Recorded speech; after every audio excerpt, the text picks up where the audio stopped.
In this video, we're going to look at the most popular social networking sites, how they've changed the way in which we communicate, and how they can be helpful to companies who are looking to recruit new employees as well as to job seekers. The grandfather of social networks was Friendster, which was created in 2002 to help people connect with friends and family more easily.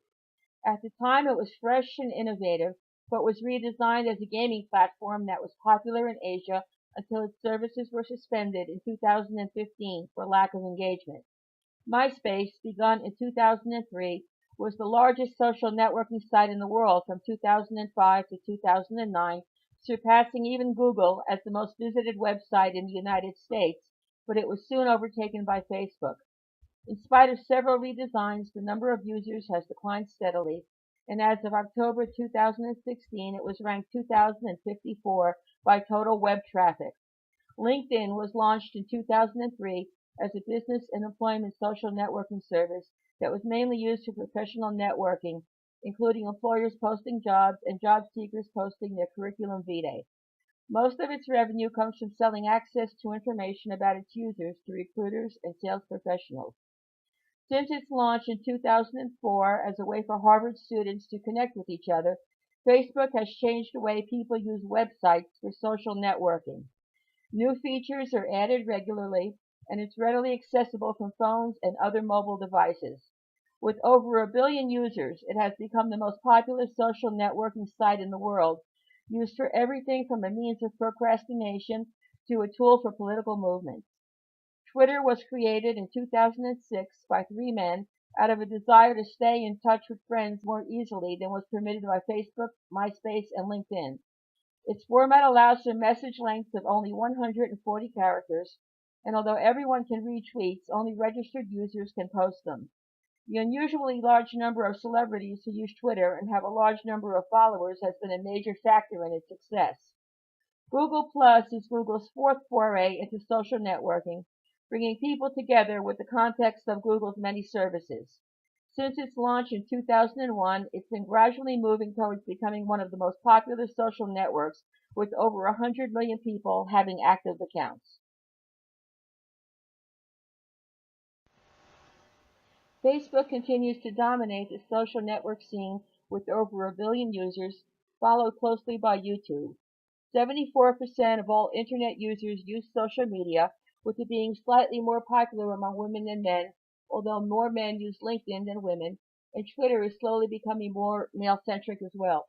Cable TV pales in comparison to YouTube, with a Nielsen report showing that YouTube reaches more American citizens aged 18 to 34 than any cable network, and 1 out of 5 people gets their news from YouTube. Surprisingly, the United States is in the minority of YouTube users, with 70% of them being from other countries. Millennials are presently the largest user group on every social networking site, according to Pew Research. Snapchat and Instagram are particularly popular with teens, and although their use of social media has been declining, Instagram is a notable exception, its use being considered prestigious. Those in the over 65 demographic are currently the smallest group of social media users, with Facebook being the favorite by far, but could that be about to change? People are now living longer. As they say, 65 is the new 45.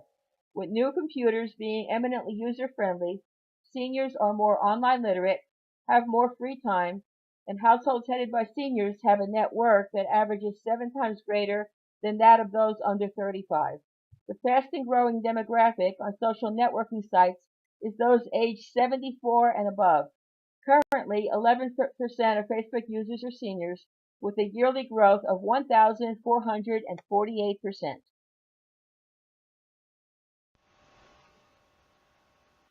People are spending a lot of time on social media, particularly since they've become more accessible through portable devices such as phones, making it a very lucrative platform for advertisers.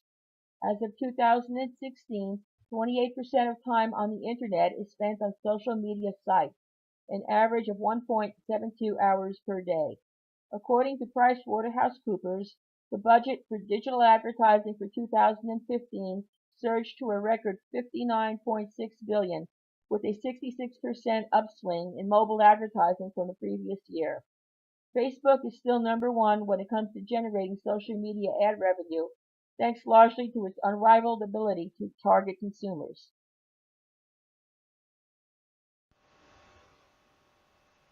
Networking has always been one of the best ways to hear about job openings or search for suitable applicants, and social media has made it easier than ever to network with people not only from one's local area but from around the world. LinkedIn is a network of experienced professionals, but both Facebook and Twitter can also help to connect businesses and people.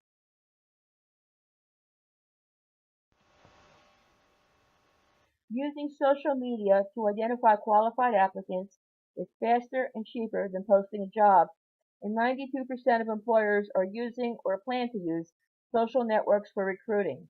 Even before meeting an applicant in person, they can determine how well the person communicates, what their values are, learn about their education and work history, discover how they spend their non-working time, and decide whether that person will fit into their corporate culture.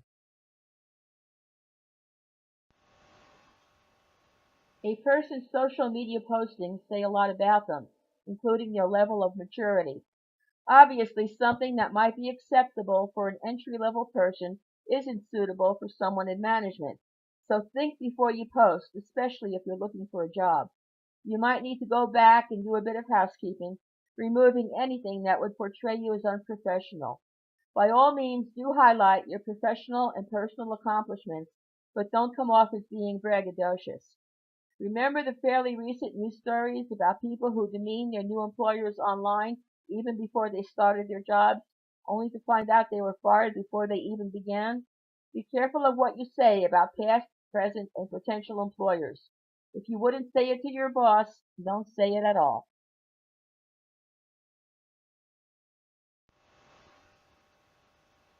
Video resumes are becoming increasingly popular in some circles, and they're a unique and attention-getting way to make a good first impression because you have the option of editing or remaking the video over and over again until it presents you in the manner in which you wish to be portrayed. You're still rather informal and definitely unconventional, so as a recruiter, I would suggest you not use them if you're looking for a job in traditionally staid professions such as law or finance. The best place for them is where your personality and creativity are important job traits, such as advertising, media, entertainment, or sales. If you've seen Legally Blonde, you'll never forget the video essay that Elle Woods prepared for her Harvard entrance interview. You can catch the scene on YouTube if you haven't viewed the movie. Although she did get into the school of her choice, hers was a good example of everything you shouldn't do in a video resume. If you do decide you want to prepare a video resume, dress as you would if you were interviewing in person. Know your audience, and although the video should be kept short, under 3 minutes, you do want to do something to hook the viewer's attention early on. Take your time making it and watch it several times before you submit it. I'd suggest having some trusted friends or family members view it with a critical eye as well, so they can make any suggestions as to how to improve it. Bear in mind that more than one person may see your video resume. It might well be passed around, and you want to be sure it's not something that will give them their laugh of the day. Finally, I'd suggest making the video private so that only those whom you want to have access to it do. You're giving out a lot of personal information. If you want to limit your job search to only one social media platform, LinkedIn is the way to go. It's the most businesslike and professional and dominates social networks used for recruiting. It also offers helpful articles and tools for the job seeker, such as a job hunt help group. Social media has come a long way in a little over a decade and has surpassed all forms of communication in the world except for television, although YouTube seems to be changing that. More and more businesses are using social media platforms for everything from advertising to actually selling products to looking for new employees. It has been used to start revolutions, to disseminate news as it's happening, and has changed the way we look at the world around us. Even people who don't have access to a computer can use the numerous social media apps on their smartphones to keep abreast of what's happening, not only in their own social circles, but anywhere in the world.